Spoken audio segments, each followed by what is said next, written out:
Hey, what's up? So this weekend is Arthurian Legends. Most of the events that are going to be taking place are going to be sealed. So I thought I would go ahead and talk about sealed, share a little bit of my methodology whenever I'm building my decks in sealed. I'm usually pretty good at sealed, pretty good at limited. So maybe this will help you do well this weekend. So in sealed, if you don't know, you get 6 packs, 6 booster packs. You open them up. You only play with what you open out of those packs, and then you can get as many basic sides as you want, and you can also get the Spell Slinger now. Whenever I open my 6 packs, the first thing I like to do is separate them into their individual elements, their colors.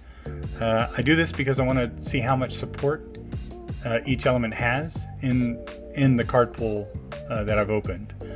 The next thing I do is pull out the minions. I want to see how many powerful minions there are in each color, because limited is usually all about the minions and who has the strongest force on the board. So I'm really looking for 3 power, 4 power, 5 power minions in my booster packs. Now Arthurian Legends is going to be different than beta. We don't know how many 3 power plus minions there are in the ordinary rarity slot. And we also have the lance tokens to think about. If you don't remember, a minion holding a lance has +1 power and strikes first when it fights. So that could make a difference. That could make a difference with 2 power minions. Like maybe 2 power minions could, be a little bit more valuable this time around. As I've said in previous videos, I don't really like 2 power minions in beta. It needs to be something like Violimp or kobolds, quarrelsome kobolds, for me to want to play it. Most 1 power minions I would never ever play. I can't even think of one that I would play, to be honest. In this format, and especially with sealed, where you can't really choose which cards you draft. I don't know why I did air quotes there, but when you're in draft, you get to kind of choose the cards that you play with, and you build your deck out of those cards. In sealed, it's not like that. You open up your packs and you're stuck with whatever you open. Some people will open better sealed pools than others. Some people will have bombs, others won't. Some people will have threshold fixing in their sites, others won't. Sometimes you'll get a sealed pool and it's just full of artifacts and sites, and it feels like you just got the short end of the stick. But when that does happen, you definitely want to try and focus on just jam-packing your deck with as many minions as you can. Now, removal is extremely important in limited. You always want to keep an eye out for removal. So when you open your 6 packs, you separate them into colors, you pull out the minions, you see which element has the tallest stack of minions, and you start there. And then you go to the next one. And so usually you just want to play with 2 colors. You want to try to avoid 3 colors because consistency is very important and can win you games. If you're playing a game with a 3-color deck and you have cards in your hand that you don't have threshold for, you're going to lose. That's just how it works. So it's very, very important to try to limit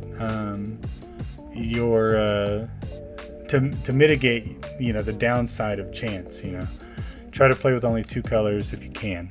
Now, if you have 2 elements that are just full of really powerful minions, but they don't have any removal spells at all, nothing to interact with your opponent's minions, then that's not great either.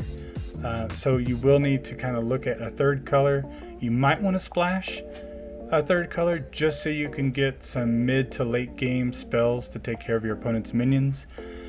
You might even see a 3rd color that has a pretty good removal, but the minions aren't quite as good, but they're almost as good. And maybe you just switch to that color. You take your weakest color that you were going to play with and just switch to this other color that actually has the better removal spells that can back up the rest of the cards or your gameplay. Whenever you're building your decks, like I said before, you really want to avoid cards that just aren't going to do much for you. You want to avoid cards like crossbow and beta. I see people always trying to play crossbow in their deck. That is a cool artifact, and yes, it can do some work for you, but because it requires your minion to tap to then shoot and kill another minion. Well, you're not attacking with that minion that turn. So instead of a removal spell that would just kill it, and then you get to attack and actually keep threatening your opponent and keep setting the tempo. Well, now, I mean, you played a spell that turn, and you used your minion to tap to kill their opponent's minion. So all your opponent did was spend 3 mana to play a 3-power minion, and you spent your entire turn playing an artifact out so you can tap and kill that minion. Yes, now the artifact is a threat on that minion going forward, and now, like, if the opponent has to play a minion in front of it, they have to be afraid of like a ranged attack. But now you're susceptible to something like Bury, which can bury both the minion and the artifact at the same time. You're vulnerable to your opponent stealing your artifact that they didn't cast, that you spent a turn casting. So it's just one of those things where it sounds good, it sounds fun to play, and it sounds like it might be effective, but at the end of the day, it's just better to have more minions, more threats, more things that actually set the tempo of the game. So that's something to keep in mind. I see people playing with Apprentice Wizards a lot in beta. That's a bad card to play in beta. Don't ever play Apprentice Wizards. You're spending your whole turn, you're paying 3 mana just to draw a card. Yes, you get a little 1-power dude out, but meanwhile you pass turn your opponent's putting out more threats. Sure, that 1-power guy is going to be able to block, but this isn't constructed. Now, if you happen to open up just a bunch of sweepers, you know, things like Poison Nova, Earthquake, if for some reason you have 3 or 4 of these in your deck, then sure, you could play with Apprentice Wizard to try and get to sweepers and then punish your opponent for overcommitting to the board. But that almost never happens. It can happen more often in Sealed, though, so that's something to consider in Sealed. Sealed and Draft are very different, and I would say the majority of people who have played Limited with Beta are probably more familiar with Draft. And Sealed, you're definitely going to have to play with some cards that you normally wouldn't play with in Draft. I know, like I said before, I usually don't play with 2-power minions or 1-power minions in Draft, but in Sealed you have to, because that's all you get. You know, you end up getting, something like Rimland Nomads, and normally I would never play that card because it's just not good enough. But in Sealed, there's nothing else to play. If I want to be in Fire because I have a couple of Cavalries, maybe a Violimp, Kobolds, you know, even Sandworm is good, you know, and Limited oftentimes because most people don't play Water. Then I'll have to play Rimland Nomads. So, like I said, Arthurian Legends is going to be different, you know. We don't know how many 3-power plus minions are going to be in the ordinary slot. We don't know how lances are really going to shake up the way that the game is played yet.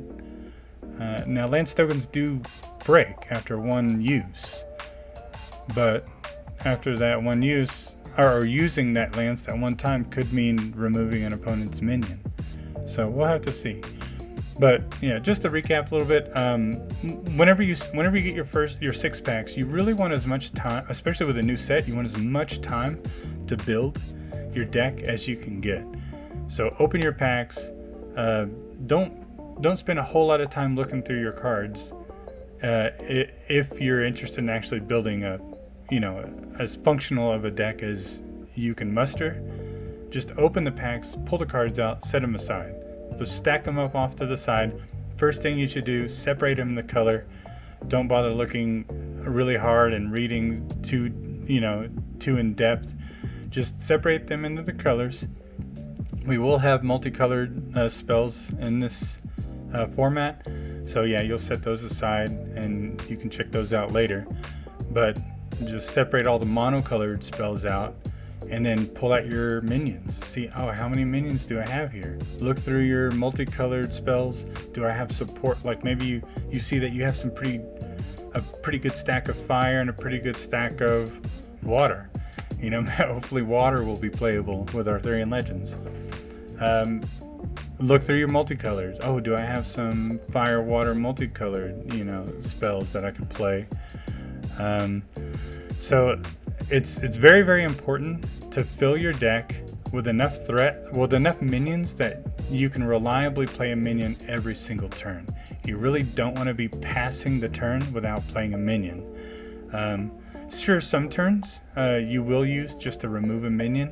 That happens, but you lose so much value by not having a minion already out when you do that. So if you remove one of their minions and attack in for damage, you're taking advantage of that opportunity that you've given yourself by removing that minion.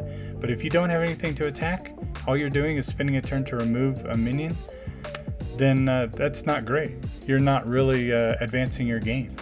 You're not setting the tempo. You're still allowing them to set the tempo. They play a minion, you respond. They play a minion, you respond. Instead of they play a minion, you kill that thing and attack. Now they have to respond to you. So there's a lot of little things that go into it. A lot of little things to consider, and a lot of little things that we don't know yet because we haven't seen all of the Arthurian Legends cards. But I hope this at least will help you kind of get, in the right mindset. It's all about the minions, It's all about minions and removal. Get your minions out, remove theirs, attack. That's the name of the game. That's how you win. If you try to do anything cheeky, if you try to get like some crazy artifacts in there that do random things, artifacts that remove minions, those are good. Artifacts that power up your minions, they can be good, but they can be very risky. So it's really, I usually don't play with cards like that, because as soon as that minion is dead now that artifact drops on the ground. Now, in this format though, it might be different. We really don't know what kind of removal we have. So something like Excalibur, pumping up your minions, could push them out of range of removal. Maybe there aren't spells like Bury. Maybe there aren't spells like Disintegrate. Well, Disintegrate is elite, so it wasn't anything to worry about anyway in beta, but you really want to worry about the ordinary removal spells. We'll have to see what that looks like to really determine what the best course of action is. And I'm planning on making an update video too after the full list of cards goes out. But since Arthurian Legends is so close, I thought we could at least talk about this. I'd like to hear what your thoughts are. I'd like to hear what your methodology is. Like, what do you do when you play sealed? What do you do when you play draft? Because I know it seems like everybody's kind of different. So I'm always interested. I don't really talk too much to other people who are very experienced with draft and sealed, especially in sorcery. I don't think I've talked to a single other person in depth about that. So if you fancy yourself a good limited player, put some comments down below. I'd like to see what you think. So I think that about covers it. Sites and avatars. In this format, pretty much any avatar that you open is probably going to be better than Spellslinger. That is, unless they are very restrictive when it comes to deck building. So in beta, you wouldn't want to play with Pathfinder. You wouldn't want to play with Enchantress. You wouldn't want to play with Spark Mage even. These avatars are very restrictive in their deck building. In beta, you don't want to play with Spark Mage because Sorcerer is just better.